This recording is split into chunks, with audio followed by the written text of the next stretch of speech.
우리 민족 문화유산의 보고인 전통사찰은 문화재 보존 등 공익적 기능을 수행하는 곳인데도 일반용과 같은 높은 요율의 전기세를 내는 사찰들이 적지 않습니다. 불교계 오랜 과제인 전통사찰 전기요금 체계 개선에 관한 연속기획보도 오늘은 첫 순서로 전통사찰의 전기요금 현황과 문제점을 짚어봅니다. 정부가 최근 다주택자의 세부담을 강화한 주택시장 안정 보완 대책을 발표하면서 주택 투기를 근절하겠다는 의지를 거듭 밝혔습니다. 탐욕을 경계했던 부처님의 가르침을 되새겨야 대책이 실효성을 거둘 수 있을 것으로 보입니다. 불교적 시각으로 부동산 문제를 들여다봤습니다. 탈종교화 시대, 한국 불교의 미래 성장을 위해 인재 양성과 발굴의 중요성이 커지고 있습니다. 수도권의 수행포교도량 한마음 선언이 대학원 박사과정 학생들에게 장학금을 전달하고 미래 꿈을 응원했습니다. 비구니 스님들이 인재불자를 위해 설립한 단체 자비장학회가 청소년 불자 30명에게 장학금을 전달하고 코로나19 상황에서도 꾸준히 학업을 이어나갈 것을 당부했습니다. 한글 창제 주역 신미대사를 다룬 영화 나란말싸미의 조철영 감독과 정진원 동국대 삼국유사학 연구소장이 함께 모여 우리 고전과 불교문화 콘텐츠의 대중화와 세계화 방안을 모색하는 자리가 마련됐습니다.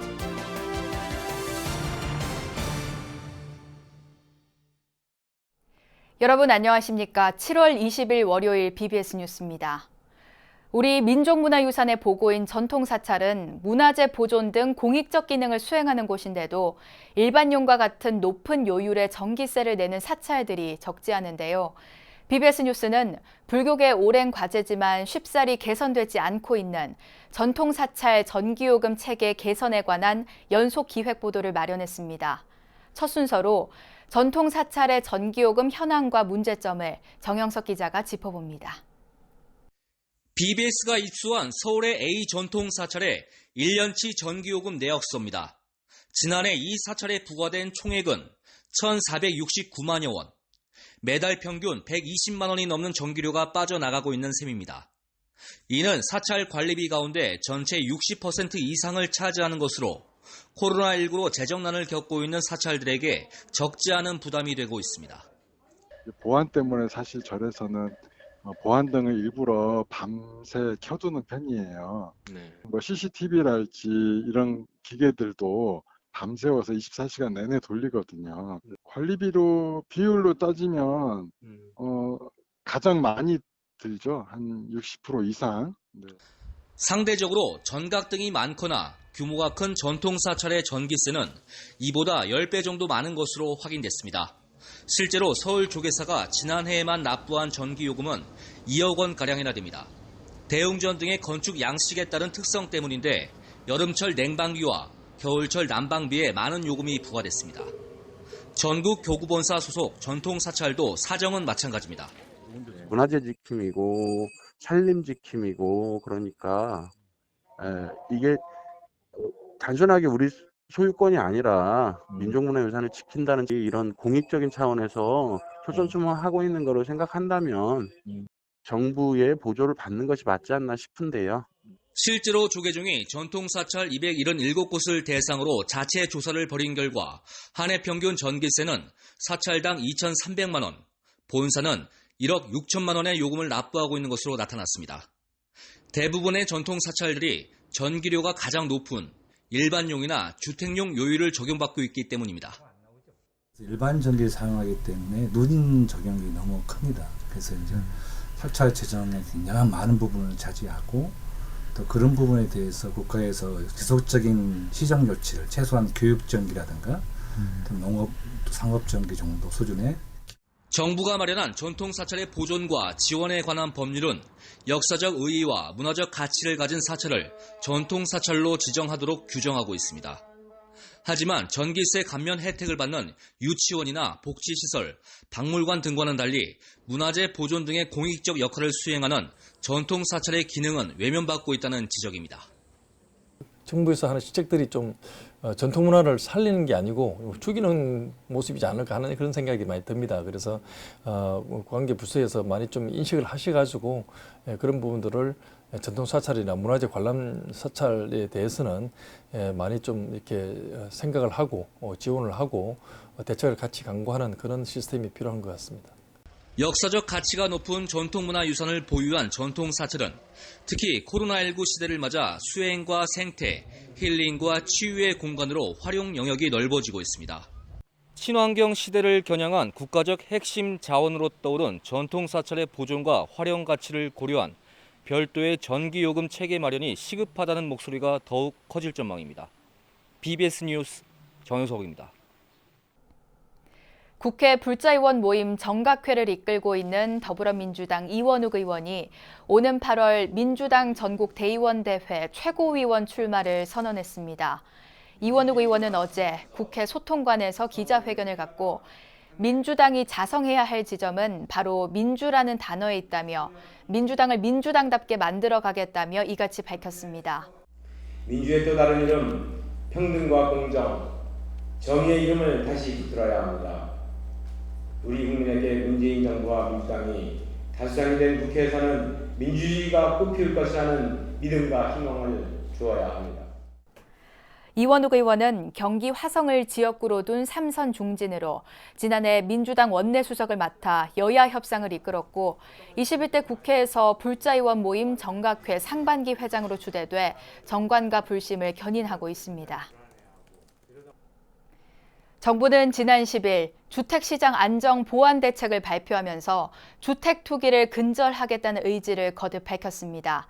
710 대책은 다주택자의 세부담을 크게 강화한 게 특징인데요. 탐욕을 경계했던 부처님의 가르침을 되새겨야 이번 대책이 실효성을 거둘 수 있을 것으로 보입니다. 신두식 기자가 보도합니다. 정부가 지난 10일 발표한 주택시장 안정 보완 대책은 다주택자에 초점이 맞춰져 있습니다.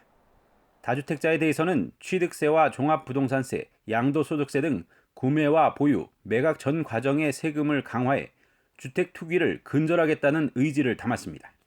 다주택자 및 단기 거래에 대한 부동산 세제 강화입니다. 다주택자와 단기 차익을 노리는 투기성 거래에 대해서는 더 단호히 대응해 취득, 보유 및 양도 모든 단계에서 세부담을 크게 강화하겠습니다.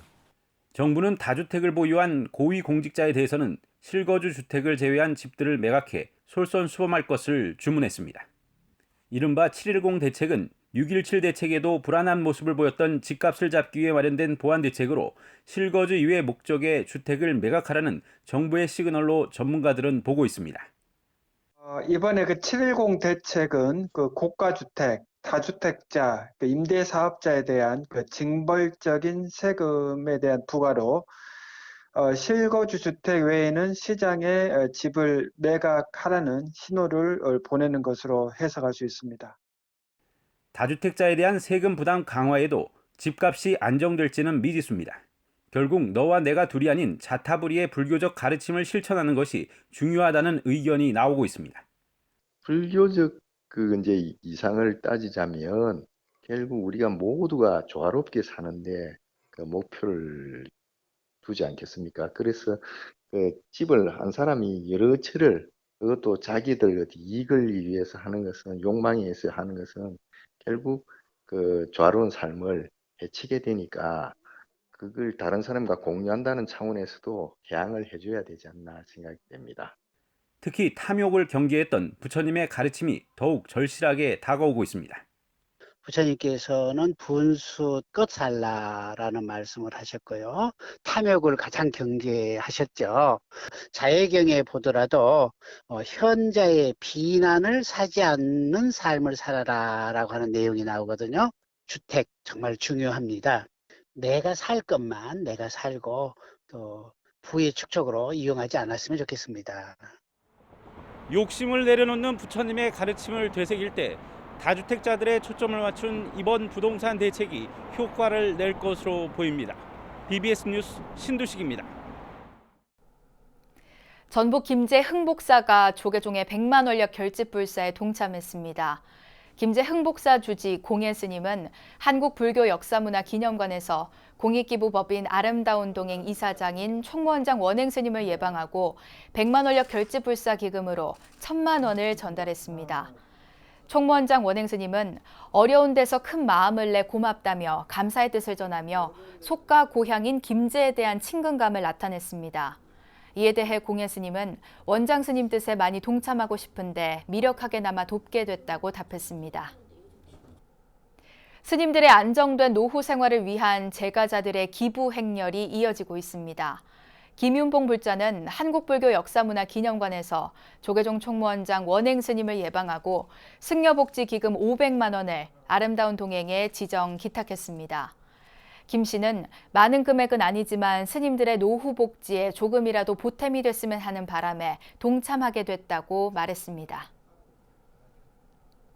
탈종교화 시대 한국불교의 미래 성장을 위해선 무엇보다 인재 양성과 발굴이 중요한데요.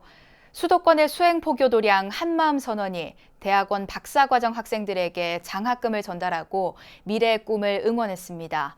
하지만 한마음 선언 창건주 대행 스님의 뜻을 계승한 묘공학술상 수상자는 올해 해당자가 나오지 않아 아쉬움을 남겼습니다. 김호중 기자입니다. 올해로 2회째를 맞은 묘공학술 장학제도. 수행포교도량 한마음 선언부설 대행선 연구원이 대학원 재학생 이상을 대상으로 불교학과 창건주 대행 스님의 사상을 담은 대행선 연구의 뜻을 가진 연구자들을 격려하고 육성하기 위해 시행되고 있습니다.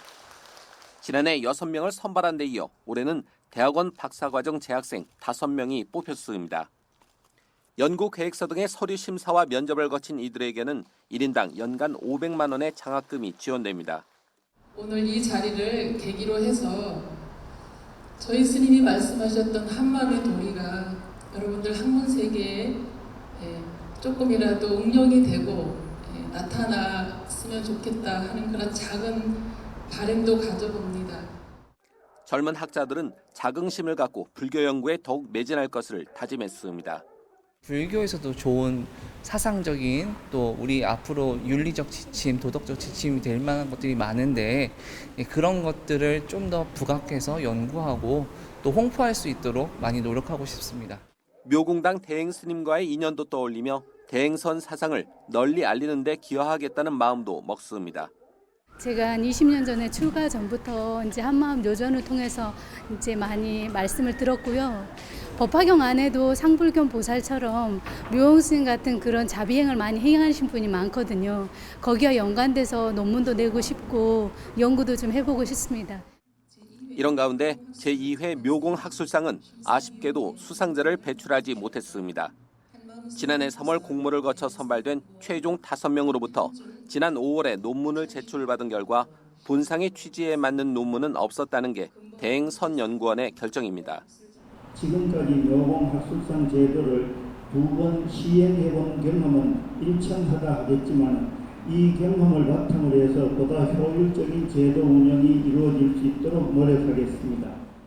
이에 따라 묘공학술상에 대한 가치와 인식을 널리 확산시키는 게 관건으로 떠올랐습니다. 아직은 대행선 연구원도 대행술상도 많이 알려지지 않았고 그렇기 때문에 많은 분들이 아직은 좀 참여를 못한 것 같습니다. 한마음 선언부설 대행선 연구원은 묘공학술상 제도가 앞으로도 대행선 연구의 활성화와 불교학 발전에 기여할 수 있도록 다양한 방안을 검토할 계획입니다. BBS 뉴스 김호준입니다. 지난 5월 입적한 보주당 해해 스님의 49제 회향법회가 조계종 종정 진제대종사와 전국 비구니 회장 본각 스님 등이 참석한 가운데 경주 흥륜사에서 봉행됐습니다. 해해 스님은 1944년 금강산 신계사 법기암에서 출가해 한평생 수자의 삶을 실천하며 경주 흥륜사 선원장으로 후황양성에 매진하다 지난 5월 31일 세수 100세 원적에 들었습니다. 그 해해 스님은 사도에 열중하고 아주 그러한 일생을 잘 모든 승려 성객 생활을 하신 분입니다. 그래서 이제 갔을 때도 이제 100살이 되어도만은 그 고통 없으면 딱 마른 여선에게 몸을 벗어버리거든. 흥륜사 4부대중은 해해 스님의 사리를 챙겨나고 부도탑 조성불사를 일주기에 맞춰 회향하기로 했습니다. 비구니 스님들이 인재불사를 위해 설립한 단체 자비장학회가 청소년 불자 30명에게 장학금을 전달하고 이들의 꿈과 희망을 응원했습니다. 코로나19 상황에서 입시를 치르는 무거운 짐을 안고 있지만 학생들에게 전해진 부처님 자비의 마음은 학업을 이어나가는 큰 힘이 되고 있습니다. 박준상 기자가 취재했습니다. 여름 교복을 입은 앳된 얼굴의 학생들이 의정부 자비장학회가 자리한 자비회관에 하나둘 모여 앉았습니다. 지난 1998년 설립된 이후 22년째 미래 세대 포교를 위한 장학 사업을 펼쳐온 자비장학회의 장학증서 수여식.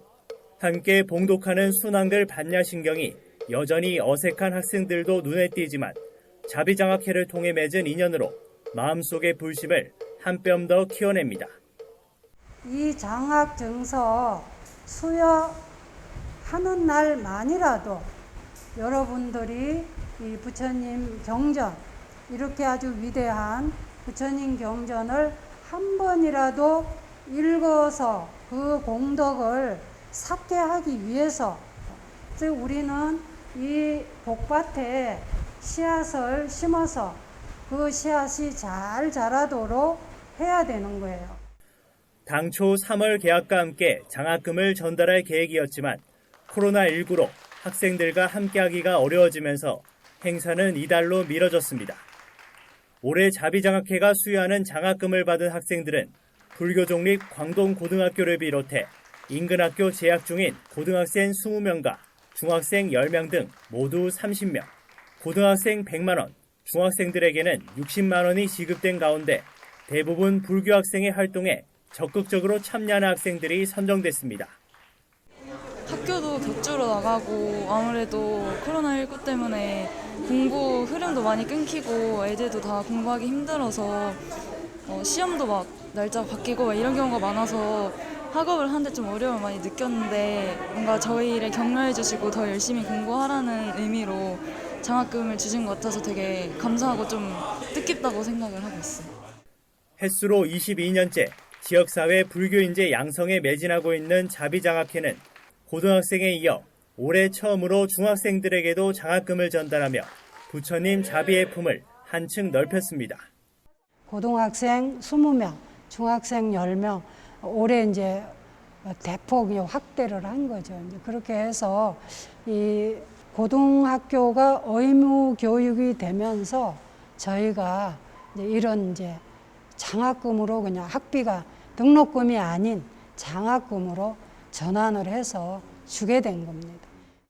코로나19는 우리 경제뿐만 아니라 학사 일정 차질 등으로 청소년들의 학업에도 큰 어려움을 주고 있습니다.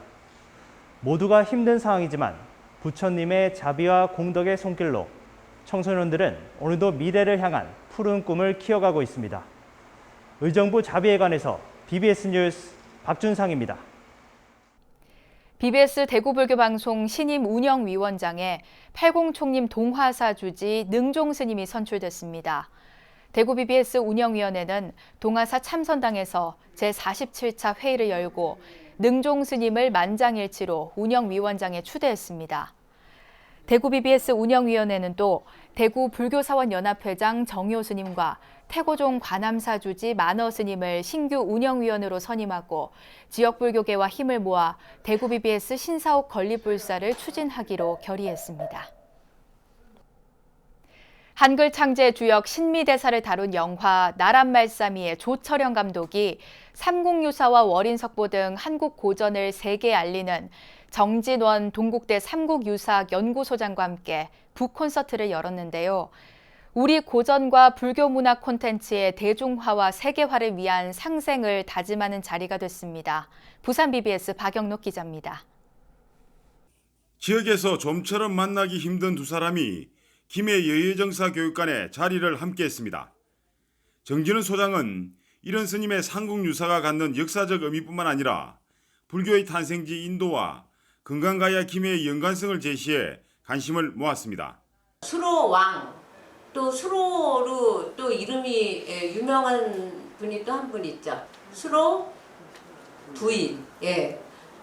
한자는 다르지만 둘 다 인도 산스크리트를 빌려서 쓴 태양 태양신 하늘을 뜻하는 산스크리트는 이걸 수루야 이렇게 읽어요. 또한 정 소장은 부처님의 일대기를 한글로 전한 조선시대 불교서적 월인석보와 영화 나랏말싸미 속의 스님들 이야기를 전했습니다. 제가 이 책 한 권 쓰는데 처음 그 국문과 들어가서 40년 걸렸어요. 근데 1권 썼어요. 1권 번역한 거고 이제 2권 좀 이따 이제 또 번역이 끝날 텐데 어떻게 24권을 10개월 만에 쓸 수 있을까? 이거는 불가사의한 거고 여기에는 스님들의 활약이 대단했다라는 얘기를 제가 하고 싶은 거예요. 조철현 감독은 지난 2001년 개봉됐던 영화 달마야 놀자 촬영을 김해 은하사에서 했던 인연을 소개하며 이야기를 풀어나갔습니다. 특히 영화 감독으로서 역사와 불교를 바라보는 관점들에 대한 자신의 입장을 진솔하게 들려줬습니다. 영화는 아마 같은 서사에서도 사실을 기록하는 역사라기보다는 이제 그런 공식적인 기록에서 빠진 것들을 가지고 이야기를 꾸미는 유사와 가까운 것이 아니었는가. 우리 인생에서는 역사 못지않게 그런 어떤 유사가 중요하다. 그래서 우리 역사책에 삼국유사와 삼국사기가 공존한다는 것은 굉장히 자랑스러운 상태가 아닌가. 이번 북콘서트는 김해 가야불교연구소 소장이기도 한 여여정사 주지 도명스님이 마련했습니다. 월인석보와 영화 나랏말싸미를 연기한 한국 고전과 한국 주류 콘텐츠의 상생의 의미도 담았습니다. BBS 뉴스 박윤호입니다. 이어서 꼭 짚어봐야 될 공감 뉴스들을 모아봤습니다. 오늘의 알찬 뉴스입니다. 방탄소년단 BTS의 일본 판매 앨범이 자체 최고 순위로 영국 오피셜 앨범 차트에 진입했습니다. 오피셜 차트가 발표한 최신 앨범 차트에 따르면 방탄소년단이 지난 15일 발매한 일본 정규 4집 맵 오브 더 솔 7 더 저니는 곧바로 56위에 올랐습니다. 제8회 울산 국제 목판화 페스티벌이 내일부터 26일까지 울산 문화예술회관 전시장에서 열립니다. 울산 국제 목판화 페스티벌은 2012년부터 국내에서 유일하게 목판화라는 단일 미술 장르를 내세워 열리고 있는 국제 행사로 올해 주제는 자연과 인간 그리고 울산입니다. 인디포럼 작가회의가 주최하는 비경쟁 독립영화축제인 제24회 인디포럼 2020 영화제가 오늘 23일부터 닷새 동안 서울 종로구 인디스페이스에서 개막됩니다. 이번 영화제 출품작 813편 가운데 선정된 신작 24편을 상영하고 공간의 역사성을 성찰하고 독립극영화의 좌표를 살피는 특별 기획전도 마련됩니다. 전통사찰에 적용되는 전기요금 체계에 대한 문제 제기는 오래전부터 불교계에서 제기되어 온 사안인데요. 조계종의 전국교구본사 주지협의회에서도 전통사찰의 역사적, 문화적 가치와 공익적 성격을 감안해 전기요금 부과 체계를 바꿔야 한다는 목소리가 잇따랐습니다. 이 문제에 대해 정부와 정치권에서도 깊은 관심과 함께 해법을 마련하는 데 적극 나서야 할 겁니다. 이상으로 7월 20일 월요일 BBS 뉴스를 마칩니다. 여러분 고맙습니다.